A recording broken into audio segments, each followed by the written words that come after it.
नमस्कार प्रिय दर्शकों, हाजिर हूँ। आज से पूर्व कुछ दिनों पहले मैंने जन्म कुंडली मिलान कैसे करते हैं।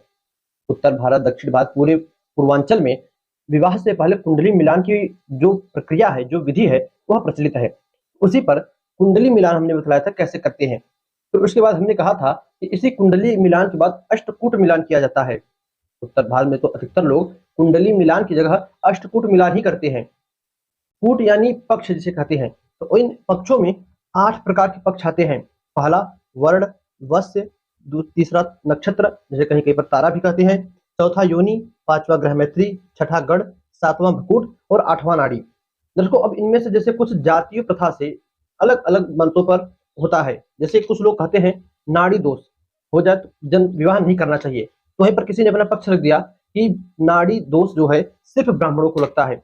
इसी पर कुछ बातें करें तो अनेकों लोग अपने अलग अलग पद्धतियों के अनुसार अलग अलग पक्ष लेकर बैठ जाते हैं। खैर, वो हमारा विषय नहीं है। हम जानेंगे कि यह जो 8 प्रकार की मैत्रियां होती हैं, जो 8 प्रकार के अष्टकूट मिलान होते हैं, यह क्यों होते हैं।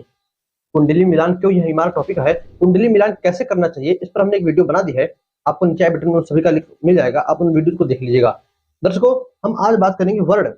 जो वर्ण होता है वह किस लिए देखना चाहिए कुंडली में, और यह नहीं मिले, यह जो है बराबर जो है अंकों में नहीं मिले, तब आपको इससे क्या दिक्कतें होती है। वस्य, तारा, योनि, ग्रह मैत्री, पूर्ण अंक 5 है। इनके सामने जो अंक लिखा है यह इनके मिलने वाले पूरे 5 पूरे अंक है। जैसे वर्ण कोई मिलान करे, वर्ण पूरा 1 होता है। वस्य में 2 गुण मिलते हैं, तारा में 3 गुण मिलते हैं, योनि में 4, मैत्री में 5, गण में 6, भकूट में 7 और नाड़ी में 8। भकूट यानी आपको बता दीजिए तो राशि राशियों को अलग अलग चक्रों में रखने पर इसे भकूट कहा जाता है। तो राशियों, अगर राशि एक दूसरे से मिल जाए, परस्पर मैत्री रहे, तो 7 गुण मिलते हैं, अथवा यहाँ पर शून्य रहता है, कहीं कहीं 3, 5, 4 भी मिलते हैं। दोस्तों, यह क्यों मिलान करना चाहिए, इनका क्या अर्थ होता है, ये आज आपको बताएंगे। तो देखिए, जो सबसे पहला वर्ण है, वर्ण जो है इसे 4 भागों में बांटा गया है, ब्राह्मण, क्षत्रिय, वैश्य, शूद्र। वर्ण देखने पर पता चलता है कि जातक के अंदर कितने प्रतिशत वह ईगो से अहंकार कहते हैं, वह कितना प्रतिशत है। जैसे ब्राह्मण, क्षत्रिय, फिर वैश्य, फिर शूद्र।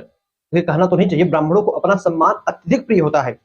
यदि कोई उनका अपमान करे तो यह उन्हें तनिक भी, हाँ, मस्ती मजाक कितना भी करे, किंतु जब उन्हें लगता है कि अब बात हमारे सम्मान पर आ रही है, वो वहां से या तो हट जाते हैं या तो जवाब दे देते हैं। फिर उसी के जस्ट नीचे क्षत्रिय आते हैं। क्षत्रियों को भी अपना अहंकार बहुत प्रिय होता है, किंतु थोड़ा सा कम।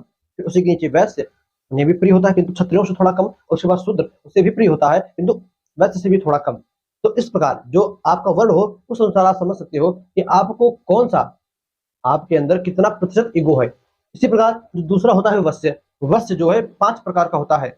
इसमें देखा जाता है कि कौन किस पर हावी रहेगा। पहले कौन कौन से होते हैं आप यह समझिए। पहला मानव, दूसरा वनचर जो जंगलों में चलते हो, तीसरा चतुष्पद जो 4 पैरों से चलते हो, जैसे बकरी हो गई, गाय हो गया, कुत्ता 4 पैरों से चलते हैं।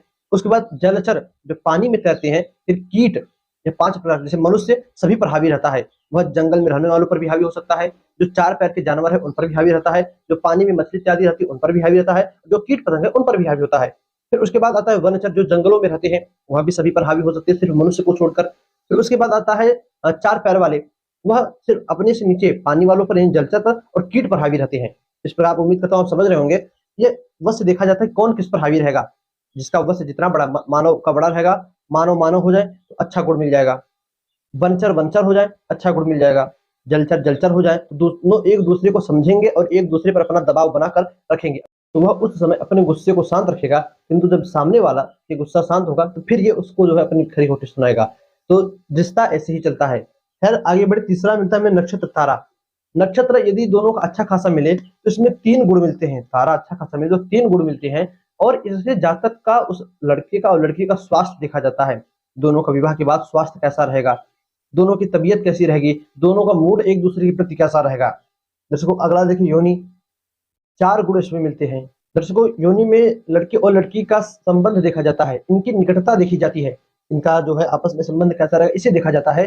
इनमें टोटल 14 या 15 आप कह सकते हो जीव जंतु विभाजित किए रहते हैं, जिसका कि टोटल गुण होता है 4 गुण। आगे बढ़े तो ग्रह मैत्री का 5 गुण होता है, जिसे हम कहीं कहीं पर कहते हैं राशिस, कहीं कहीं पर ग्रह मैत्री को राशिस भी कहते हैं। ग्रह मैत्री का साधारण सा अर्थ है दोनों की मित्रता। अब देखिए, किसी किसी को बहुत लड़ाई होती है दोस्ती में, किंतु वो दोस्ती नहीं टूटती, क्यों, इसी ग्रह मैत्री के कारण। जिसकी ग्रह मैत्री अधिक प्रबल रहेगी, देखने पर 5 गुण मिले, उनकी कितना भी लड़ाई झगड़ा हो जाए दोस्ती नहीं टूटने वाली। इसी प्रकार रिश्ते में होता है, कितनी भी नोक झोंक हो जाए, सुबह लड़ेंगे फिर शाम को एक ही थाली में भोजन करेंगे, तो कितनी भी नोक झोंक हो जाए किंतु वो कभी भी एक दूसरे को बोलते नहीं, दिल से कभी भी एक दूसरे के प्रति कुछ गलत भावना नहीं रखते। तो ठीक है, रिश्ता है, जब वहां पर दो लोग रहेंगे तो कुछ ना कुछ खटपट होता रहेगा। दर्शकों अगला बढ़े तो गढ़ आता है। गढ़ 6 नंबर, इसे 6 गुण मिले। गढ़ में 3 प्रकार के गढ़ होते हैं, देवगढ़, मनुष्यगढ़ और राक्षसगढ़। लगभग ये सभी लोग जानते हैं। जैसे मनुष्य है भाई तो वह सबसे कमजोर है, देवता है सबसे प्रबल है और राक्षस है तो मध्यम है। राक्षस हमेशा जो है आप कह सकते हो कि मनुष्य पर हावी रहेगा, देवता राक्षस मनुष्य दोनों पर हावी रहेगा। तो इससे लड़के और लड़की का व्यवहार देखा जाता है।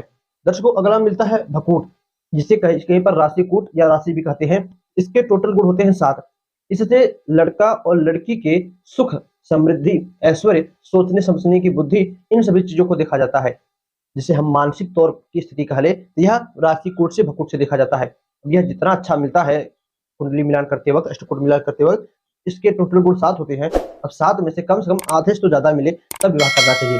दर्शकों जो सबसे आखिरी होता है नाड़ी, इसके टोटल 8 गुण होते हैं और यह तो जग प्रचलित है, सभी लोग जानते हैं कि नाड़ी यदि भिन्न ना हो तो विवाह नहीं करना चाहिए। नाड़ी भी 3 प्रकार की होती है, आदि, मध्य और अंत। तो दर्शकों यह टोटल 8 चीजें विवाह जो है करते वक्त दोनों की जन्म पत्रिका में अष्टकूट मिलान करते वक्त देखना चाहिए। अब किससे क्या फल मिलता है यह भी मैंने आपको बता दिया। और जो रही नाड़ी की बात, तो नाड़ी को कहीं कहीं पर वंश से जोड़ा जाता है, तो कहीं कहीं पर ब्लड ग्रुप से जोड़ा जाता है। जैसे भाई पूर्व जन्म में इतना जो है ब्लड ग्रुप टेस्ट नहीं होता था, लोग इतने फैल गए संसार में, कौन किसका भाई है कौन किसका बहन नहीं पता चलता था। तो कहीं कहीं पर देखिए ज्यादा मतांतर तो नहीं, किंतु कहीं कहीं पर इसी लोग कहते हैं कि नाड़ी जो है ये एक हो जाए तो ऐसे लड़के और लड़की को भाई बहन माना जाता है, तो विवाह सर्वथा वर्जित होता है। दर्शकों इसी के साथ साथ आप ये 8 चित्त हो गए। अब इसमें देखिए कहते हैं कि यदि 18 से कम गुण मिले, वैसे तो पंचांग में 16 लिखा रहता है, फिर भी आप अपने से 2 पॉइंट बढ़ा कर रखो तो कम से कम 18 गुण से कम मिले विवाह नहीं करना चाहिए। 18 से 22 गुण मिले तो ऐसा विवाह जो है ठीक है, ठीक ठाक है, ऐसा कहकर कर सकते हैं। 22 से ऊपर 28 तक मिले तो बहुत ठीक है, और 28 के ऊपर 36 तक मिले तो फिर सर्वोत्तम है। 18 से कम बिल्कुल बेकार, 18 से 22 गुण ठीक ठाक है, और 22 से 26 गुण, 28 गुण भी आप कह सकते हो तो बहुत बढ़िया, और 26 से 36 चला जाए, 28 से 36 चला जाए तो सबसे अच्छा। आप इस प्रकार, उम्मीद करता हूँ खूब समझ रहे होंगे, इस प्रकार आप गुण मिलान करके, अष्टकूट मिलान करके अपने लड़के या लड़की का विवाह कर सकते हो। दर्शकों ये रही अष्टकूट मिलान। अब बात आती है कुंडली मिलान की, कुंडली मिलान कैसे करना चाहिए। जैसा कि मैंने शुरू में कहा, नीचे आई बटन में लिंक है, आप उस वीडियो को देखिएगा। कुंडली मिलान कैसे करते हैं, क्या क्या जरूरी है और क्या क्या धर्मशास्त्र कहता है, दोनों वीडियो आपको नीचे मिल जाएगी। एक विधिवत नाम से कुंडली मिलान विधिवत, और एक बेसिक, ये जरूरी होती है, इतना तो करना ही चाहिए। तो आप उन दोनों वीडियो को देखिएगा, आपको अच्छी खासी जानकारी मिलेगी। चलिए दर्शकों बस आज इतना ही, इजाजत दीजिए, पुनः मुलाकात होगी इस नए वीडियो में नए टॉपिक के साथ। तब तक के लिए नमस्कार।